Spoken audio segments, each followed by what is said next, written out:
सनातन सनातन कह करके वे सनातन समाज के लोगों को बदनाम करने का काम कर रहे थे, इसलिए सनातनी वहां पर कोई आया नहीं।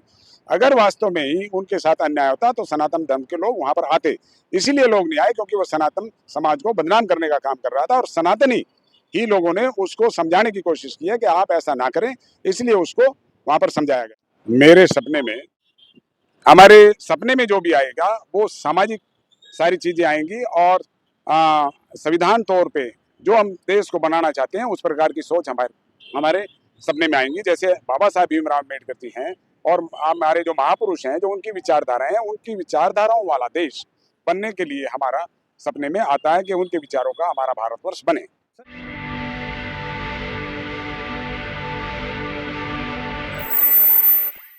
जय भीम। मैं मेवालाल और आप देख रहे हैं जनता संगठक। साथियों, आज मैं रोहिणी कोर्ट में आया हूँ, ये समझने के लिए आया हूँ कि आखिर जो राकेश किशोर के साथ कल जूता का जवाब चप्पल से दिया गया करकटडूमा में करीब 2 और 3 के बीच में, तो मैं समझना चाह रहा हूँ कि एक कहावत सुना है मैंने कि ईंट का जवाब पत्थर से, तो अब एक कहावत बन गया है कि जूता का जवाब चप्पल से। तो उसको कैसे हमारे एडवोकेट हैं मदन लाल जी, ये रोहिणी कोर्ट में प्रैक्टिस करते हैं, इसके साथ समझूंगा कि आखिर जो उन्होंने बार बार कहा कि सनातन की जय हो, सनातन की जय हो, क्या सनातन को उन्होंने बदनाम करने के लिए बार बार सनातन काम लिया या सनातन के लोग रक्षा करने के लिए आ जाएं, इसलिए उन्होंने सनातन का बार बार प्रयोग किया। सर, आप एक तो एडवोकेट हैं, आप लोग सपना आप भी देखते होंगे, राकेश जो किशोर हैं वो भी सपना देखते हो, कहते हैं हमारे सपने में सनातन और जय श्री राम आते। आपके सपने में कौन आता? मेरे सपने में, हर आदमी के सपने में वो चीजें आती हैं जिस विचारों को वो दिन में सोचता है और जिस विचारों से अपने जीवन को व्यतीत करता है। हम जो हैं, हम सामाजिक विचारधारा के लोग हैं, लोकतांत्रिक विचारधारा के लोग हैं और संविधान को मानने वाले लोग हैं, इसलिए हमारे हमारे सपने में जो भी आएगा वो सामाजिक सारी चीजें आएंगी और संविधान तौर पे जो हम देश को बनाना चाहते हैं उस प्रकार की सोच हमारे हमारे सपने में आएंगी। जैसे बाबा साहब भीमराव अम्बेडकर जी हैं और हमारे जो महापुरुष हैं, जो उनकी विचारधाराएं हैं, उनकी विचारधाराओं वाला देश बनने के लिए हमारा सपने में आता है कि उनके विचारों का हमारा भारतवर्ष बने। सर ने कहावत सुना सर कि ईंट का जवाब पत्थर से, लेकिन अब तो कहावत बदल गया सर। जो राकेश किशोर करकटडूमा के साथ हुआ, अब तो जूता का जवाब चप्पल से हो गया सर। ऐसा है, राकेश किशोर ने जो किया है हाँ।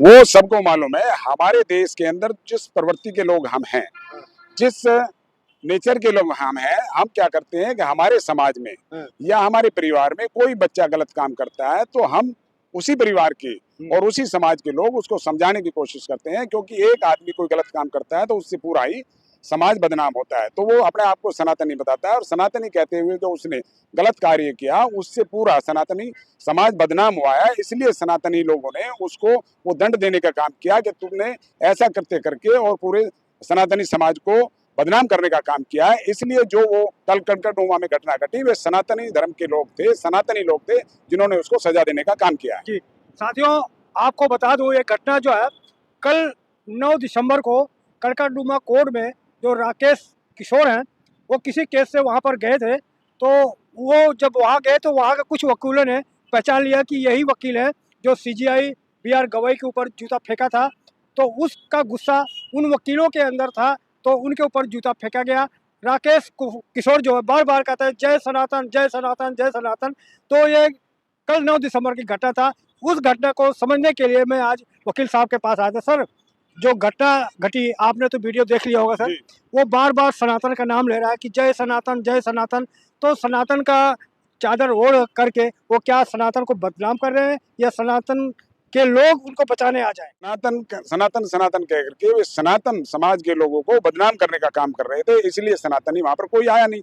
अगर वास्तव में ही उनके साथ अन्याय होता तो सनातन धर्म के लोग वहां पर आते, इसलिए लोग नहीं आए क्योंकि वो सनातन समाज को बदनाम करने का काम कर रहा था और सनातनी ही लोगों ने उसको समझाने की कोशिश की है कि आप ऐसा ना करें, इसलिए उसको वहां पर समझाया गया। यही तो माफ कर दिया है ना। हाँ। कि अब जो उनके ऊपर जूता फेंका गया था आज से 3 महीना हो गया, लेकिन तो माफ कर, लेकिन कौन लोग हैं जो आज जो उनके ऊपर अटैक किया करा राकेश किशोर कि 100-150 लोगों ने ऊपर हमला किया?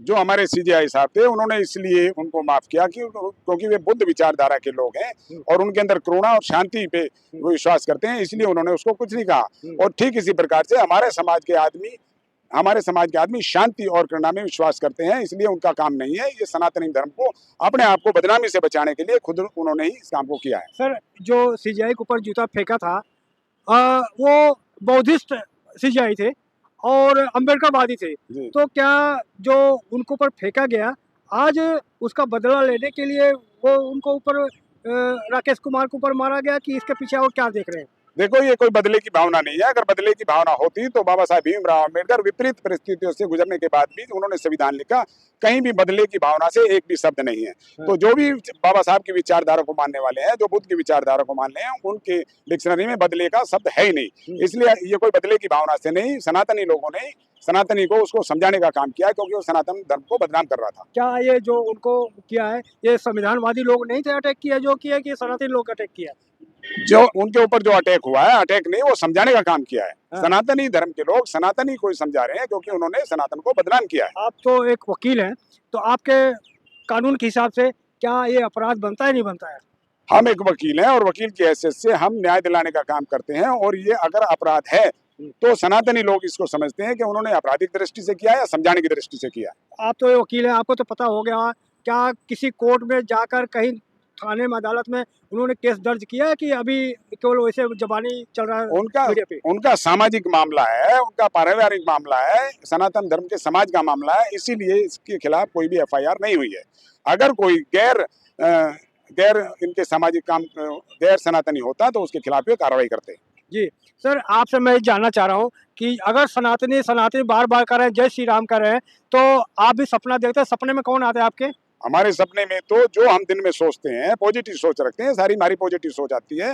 और हमारे देश के लिए नए नए सपने आते हैं। एक हमारा देश बहुत अच्छा और बाबा साहब के सपनों का, महापुरुष के सपनों का भारत बने और सबको रोजी रोजगार मिले, सब फ्लोरिश हो। सर, मैं बार बार सवाल इसलिए पूछ रहा हूँ कि हमारे दर्शकों को समझ में आ जाए कि जो राकेश कुमार सपना का नाम ले रहा है कि मैं सनातन का सपना लेता हूँ, हमारे सपने में भगवान आते हैं, हमारे सपने में जय श्री राम आते हैं, सनातन आते हैं, तो समाज को भरमाने के लिए ऐसा कर रहे हैं या हकीकत है ये? उसके सपनों में कुछ नहीं आता, वो तो अपने आप को पॉपुलर करने के लिए और इस समाज को बदनाम करने के लिए उसने इस काम को किया है, इसलिए उन्हीं के समाज के लोगों ने उसे सजा देने का काम किया है। तो आप इसको मानते हैं, इसका कोई कानून धारा बनता नहीं, कुछ बनता है इसका? उनका आपका सामाजिक मामला है और सामाजिक आपका परिभाषा, आपका जो वकील का भाषा है, आपके पास केस लेने आए वो, तो आपका केस लड़ोगे उनका? अगर वे हमारे पास केस लेकर के आते हैं, उनको न्याय दिलाने का काम करेंगे, लेकिन फैक्ट्स देखेंगे, क्या वास्तव में इस पर गैर कानूनी काम हुआ है, तभी जाकर के हम उसके ऊपर संज्ञान लेंगे, अदरवाइज नहीं लेंगे।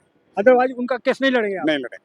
पैसा देंगे तो भी नहीं लड़ेंगे? हम पैसे के लिए नहीं, न्याय के लिए और देश को समृद्ध बनाने के लिए काम करते हैं, पैसे के लिए काम नहीं करते। सर, बार-बार सनातन की बात कर रहे हैं और हिंदू की बात कर रहे हैं, क्या वाकई में सनातन और हिंदू खतरे में है क्या?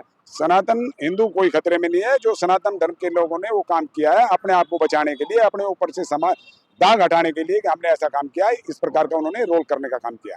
तो अब क्या कल के बाद घटना जो है अब ये रुक जाएगा या इसका और देख रेख बढ़ेगा? ये उनका सनातनी समाज के लोगों का अपना मामला है, वे आगे करेंगे या इसी घटना से उसको समझ में आ गया है। अगर वो समझ जाएगा तो ठीक है, नहीं तो आगे उनका समाज जाने किस तरीके से स्टेप लेंगे। तो साथियों, किस तरह से हमारी बातचीत रही, प्रतिक्रिया में जरूर बताएं और आप लिखें कि आखिर जैसा उनके साथ घटना घटा है, ये जायज़ है या नाजायज़ है? क्या ऐसे वकीलों का जो पेशा है वो कहते हैं कि उनकी लड़ाई कलम से होती है, लेकिन आज वकील भी पढ़ लिख करके भी जूते से वार करें। सर, वकील तो आप लोग पढ़े लिखे हैं, कलम से वार करते हैं, लेकिन आप लोग भी जूता चप्पल से वार करने लगे हैं। जूता चप्पल वो हम लोगों ने नहीं चलाया, वो सनातनी धर्म का अपना मामला है, अपना उनका सामाजिक मामला है। उन्होंने वकील हैं या नॉन एडवोकेट हैं, किसने क्या किया है इसके बारे में हमें जानकारी नहीं है। लेकिन वो तो राकेश कुमार कहते हैं ना कि मैं एडवोकेट हूँ, जब उन्होंने सीजीआई को जूता मारा था तो अपने आप के एडवोकेट बोले थे, तो इसलिए मैं आपसे बार-बार राकेश किशोर एडवोकेसी पे और एडवोकेट समाज पे कलंक है, क्योंकि उसने जो काम किया है वो एडवोकेट ऐसे काम कर ही नहीं सकता। अब उनको एडवोकेट नहीं मानते आप? हम उसको जो असंवैधानिक काम करता है, गैर कानूनी काम करते हैं, उसको हम एडवोकेट नहीं मानते। तो बार एसोसिएशन उनको तो निरस्त कर दिया, करो नहीं मानते आप। जब कोई व्यक्ति किसी प्रकार से गलत काम करता है, समाज और कानून उसका कोई साथ नहीं देता है, उसके अपना व्यक्तित्व और विचार होते हैं, इसलिए उसे खुद भोगना पड़ता है। आप अपने भाई के ही भाई साथ छोड़ दे रहा है। अगर मेरा भाई भी गलत काम करेगा, गैर कानूनी काम करेगा, तो हम उसका अपना पर्सनल व्यक्तित्व होगा, पर्सनल विचार होंगे, उसका हम साथ नहीं देंगे। धन्यवाद।